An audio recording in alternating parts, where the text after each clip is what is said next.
না রে মুমিন না, সাধারণ মানুষের চোখ আর আল্লাহওয়ালাদের চোখ কিন্তু এক হয় না। আর নবীরা এরা তো আল্লাহর কাছে দামি দামি দামি।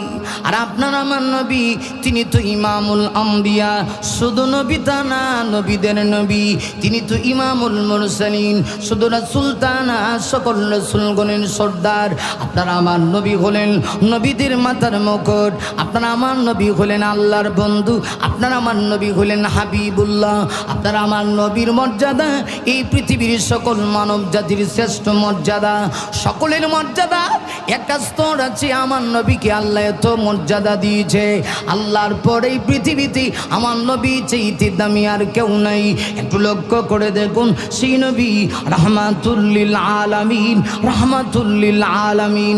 তিনি নিজে ওমর সম্পর্কে বলেছেন, ওমর রে, তোমার সম্মান এত বেশি, ইসলাম ধর্ম গ্রহণ করার পরে ওমরের মর্যাদা এত বেড়েছে।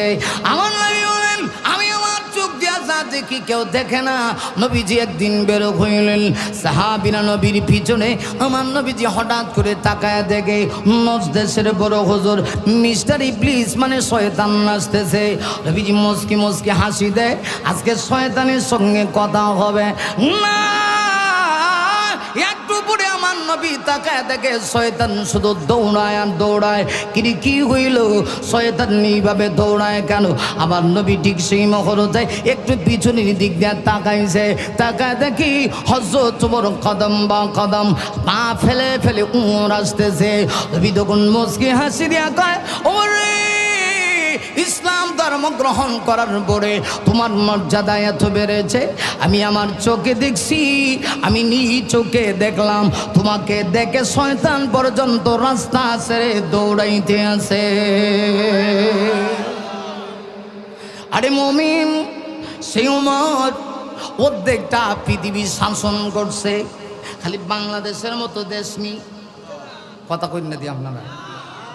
আর ওমর হলো অর্ধেকটা পৃথিবীর বাদশা। তাম পৃথিবীর অর্ধেকটা পৃথিবী তার আঙ্গুলের ইশারায় চলে।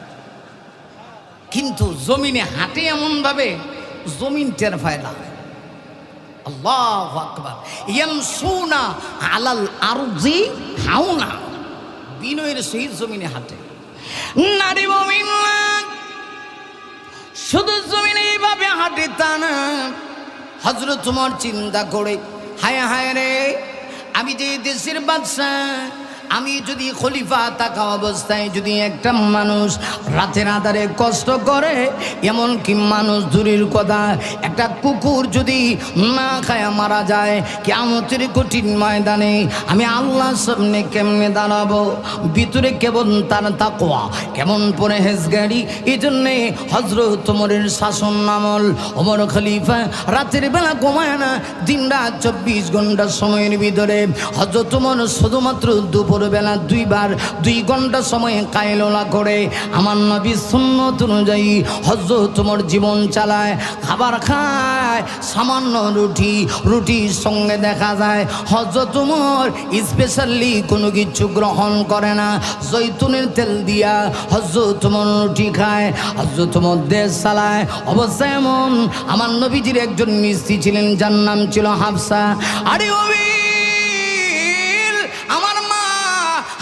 ছিল হযরত ওমর রাদিয়াল্লাহু তাআলা আনহুর মেয়ে হাফসা।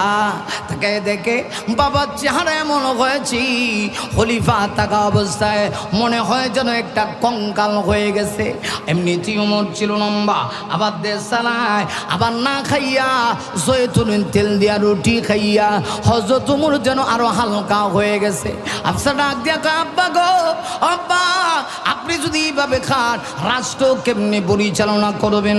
অন্তত পক্ষে রাষ্ট্র পরিচালনার সাথে আপনি 2 বেলা একটু স্পেশাল খাবার খাইতে পারে। হযরত ওমর ডাক দেয়া কয়, হাফসা রে, আমি না তোমাকে বিশ্ব নবীর কাছে বিবাহ দিয়েছি। ওরে হাফসা, তুমি কি দেখো নাই আমার নবী রাহমাতুল লিল আলামিন জৈতুনের তেল দিয়া রুটি খাইতেন? আমি কেমনে রুটি আর জৈতুন ছাড়া অন্য কিছু গ্রহণ করি? যদি গ্রহণ করি কিয়ামতের কঠিন ময়দানে আমি ওমর আল্লাহর নবীর সামনে চেহারাটা কেমনে দেখাবো? আমি আল্লাহর সামনে কেমনে দাঁড়াবো? আরে বাবিল, হযরত ওমর চিন্তা করে করে রাতের বেলা হযরত ওমর পাহারাদারি করে অর্ধেকটা পৃথিবীর শাসন কর্তা, সাথে কোনো বাহিনী নাই, নাই আর্মি, নাই পুলিশ, হযরত ওমরের কোনো সহকারী নাই।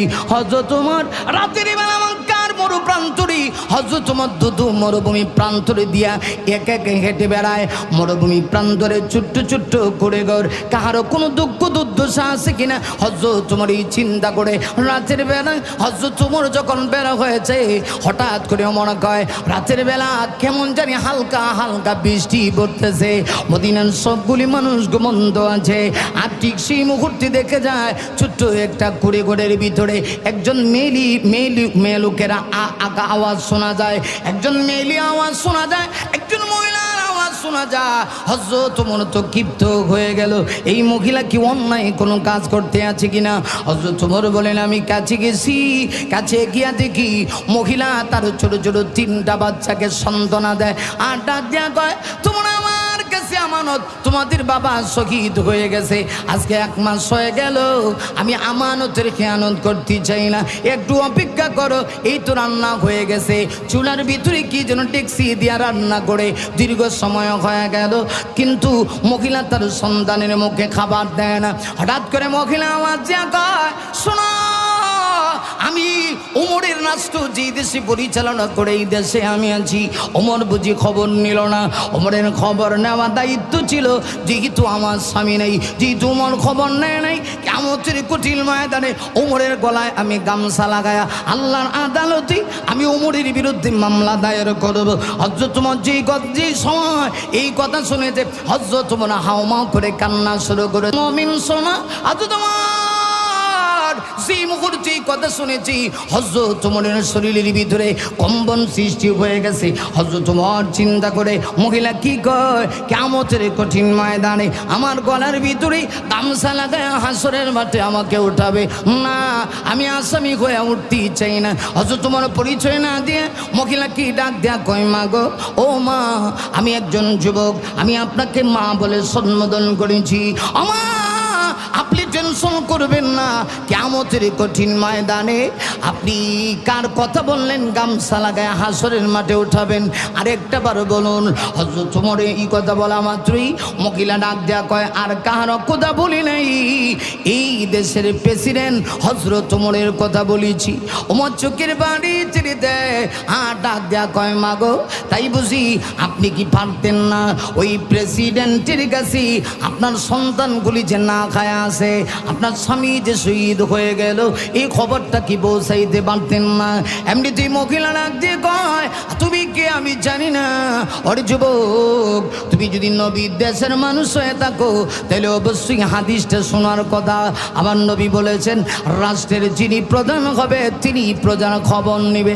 না না না, এটা আমার দায়িত্ব না উমরের কাছে খবর পৌঁছানোর। এই কথা শোনা মাত্রই হযরত ওমর একটা দৌড় মারছে, মরুভূমি প্রান্তরে দৌড় মাইরা একদম বাইতুল মালে চলে গেছে। গভীর রজনী সব মানুষগুলি ঘুমায় গেছি, বাইতুল মালের দরজার ভিতরে গিয়ে টক টক টক টক করে আওয়াজ করে, যেমনি আওয়াজ করেছে বাইতুল মালের কোষাধ্যক্ষ, বাইতুল মালের দায়িত্বে ছিল আসলাম বের হয়ে আসে। ওমর, ও খলিফাতুল মুসলিমিন, কি হয়েছে? কি হয়েছে বলবো না, এটা তোমার দায়িত্ব না। আমার রাজ্যের ভিতরে আমার দেশের একজন নারী স্বামী শহীদ হয়ে গেল, 3 জন সন্তান আছে, তাদের কাছে খাবার পৌঁছানো আমার দায়িত্ব ছিল, আমি পৌঁছাইতে পারি নাই। মহিলা বলেছে আমার গলায় নাকি গামছা লাগাইয়া কিয়ামতের কঠিন ময়দানে আমাকে আল্লাহর সামনে হাজির করবে, অতএব তোমার কোনো দায়িত্ব নাই, তাড়াতাড়ি করে আটার একটা শুকনা বস্তা আমার কান্দির ভিতরে উঠে দাও, শুধু তাই না শুকনা কিছু গোস্ত উঠে দাও, আমি ওমর মহিলার কাছে গভীর রজনীতে খাবারটুকু পৌঁছায়া দিয়ে আসতে চাই। আল্লাহু আকবার, এটা আমার দায়িত্ব। কিয়ামতের মাঠে তোমাকে কোনো জবাবদিহি করা লাগবে না, আমাকে করা লাগবে, অতএব এটা আমার দায়িত্ব। হযরত ওমর ডাক দিয়ে কই দে, তাড়াতাড়ি করে আটার বস্তাটা উঠায়া দেখ। হযরত ওমর অর্ধেকটা পৃথিবী বাদশাহ হইয়া নিজের কান্দি শুকনা আটার বস্তা আর শুকনা গোস্ত নিয়া হযরত ওমর দৌড়ে গেছে মহিলার কাছে। বাহিরে গিয়ে দাঁড়ায় সালাম দেয়, মা আমি এসেছি আপনার ঘরে খাবার রান্না করব। যুবক রে, তোমাকে চিনতে পারলাম না। মহিলা কান্না করে আর ডাক দেয়া কয়, যুবক আমার তো মন বলে এই দেশের প্রেসিডেন্ট ওমর না হয়ে তুমি হইলে কতই না ভালো হইতো। রাষ্ট্রের মানুষগুলি কত আরামে থাকতো। হযরত ওমর কোনো কথা কয় না, ডাক দেয়া কয়, মা গো, ও মা দিবেননি গো একটু সুযোগ আপনাকে খেদমত করার দিবেননি? আচ্ছা ঠিক আছে বাবা, কি করবা? নিজের হাত দিয়ে চুলায় আমি রান্না বসাবো, আটার খামাই তৈরি করে আমি নিজে রুটি তৈরি করব। ঠিক আছে ঢুকে যাও। যুবককে দেওয়া হলো সুযোগ, মহিলা পর্দার ভিতরে চলে গেল। হযরত ওমর নিজের হাত দিয়া আটার খামে তৈরি করে শুকনা রুটি তৈরি করলেন আর গোস্ত পাকাইয়া হযরত ওমর ছোট ছোট বাচ্চাগুলির মুখে নিজের হাত দিয়ে আটার রুটি আর গোস্ত যখন মুখে উঠায় দিয়েছে, ছোট ছোট বাচ্চাগুলি 3 দিন পর্যন্ত না খাইয়া পেটের খোদায় অস্থির, খাবার খাইয়া ছোট ছোট বাচ্চাগুলির মুখের ভিতরে হাসি ফুটে উঠেছে। হযরত ওমর ঠিক সেই মুহূর্তে আকাশের দিকে 2টা হাত উঠায় হযরত ওমর ডাক দেয়া কয়, আল্লাহ গো প্রভু, তোমার কি শুকরিয়া আদায় করব? প্রভু, আমাকে তুমি দেশের প্রেসিডেন্ট বানাইছো। আজকে যদি বাচ্চাগুলি না খায়া মারা যাইতো কিয়ামতের কঠিন ময়দানে আমি তোমার সামনে কি জবাব দিতাম? হযরত ওমর কয়, আলহামদুলিল্লাহ, আচ্ছা ঠিক আছে, অন্তত বাচ্চাদেরকে বাঁচানোর সুযোগ হয়ে গেল, কিন্তু আমি যে আসামি হয়ে গেলাম, বিচারটা দুনিয়াতে হওয়া দরকার। হযরত ওমর ডাক দেয়া কয়, মা সন্তানগুলি খেয়ে ফেলেছি, এইবার আপনি খান। হযরত ওমর বের হয়ে গেলেন, মহিলা খাবার খাইল। হযরত ওমর এবার ডাক দেয়া কই, মা গো আমি চলে যাই, একটা কাজ করেন, আগামীকাল কি ওমরের দরবারে আপনি যাইন, দেখবো আপনার জন্য কিচ্ছু করা যায় কিনা।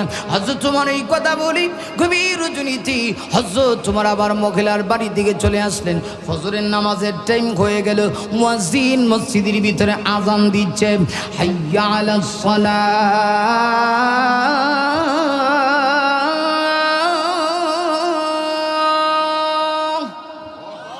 আরো জোরে আল্লাহু আকবার।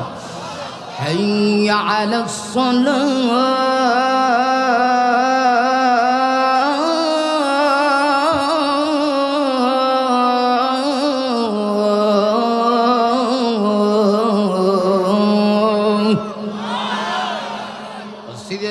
আজান হয়ে গেল। নামাজের ইমামতির মুসল্লায় চলে গেলেন। নামাজ শেষ হয়ে যাওয়ার পরে হযরত ওমর রাদিয়াল্লাহু আনহু উপস্থিত সাহাবীদেরকে ডাক দিয়ে বললেন, সাহাবীরা রে বসো, আজকে একটা বিচার আছে, একটা মামলা আছে। সুবহানাল্লাহ, বিচার আছে, একটা মামলা আছে। আপনারা কি মামলাটা বিচারটা শুনতে চান? কথা কোনো শুনতে চান? আর আসি বিচারটা হলো আমার নিজের বিচার। আল্লাহু আকবার বলেন। আমরা দেশের প্রেসিডেন্ট হইলে হ্যাঁ নিজের বিচার করব, কথা দিগুন না দি মাথুর না খেলে নিজের বিচার করব। আরেকজনে পারলে ফাঁসিতে ঝুলাইব। একজন নির্দোষ ব্যক্তিকে দোষী বানায়া ফাঁসিতে ঝুলায়, এমন বিচার আমরা দেশে হইছে না? হাজারটা হইছে। আরে মুমিন, হযরত ওমর ডাক দিয়ে কই, শুনুন আজকে একটা বিচার আছে, বিচারটা হলো আমার নিজের বিচার। সাহাবীরা আশ্চর্য হয়ে গেছে, কয় কি নিজের বিচার? ওমর কি হইল? হযরত ওমর ডাক দেয়া কয়, গভীর রজনীতি আমি ডিউটি করতেছিলাম, পাহারাদারি করতেছিলাম, হঠাৎ করে ছোট্ট একটা কুড়িঘরের কাছে গিয়ে দেখি একজন মহিলা তার সন্তানগুলি কি ডাক দেয়া বলতেছে, 3টা অবুঝ বাচ্চা ডাক দেয়া বলতেছে, শোনো তোমাদের বাবা শহীদ হয়ে গেল, অথচ এই দেশের প্রেসিডেন্ট হলো ওমর। ওমর যে খবর নিল না, 3 দিন না খায়া আছো, কিয়ামতের কঠিন ময়দানে ওমরের গলায় গামছা লাগায়া আমি আল্লাহ আদালতে পেশ করব।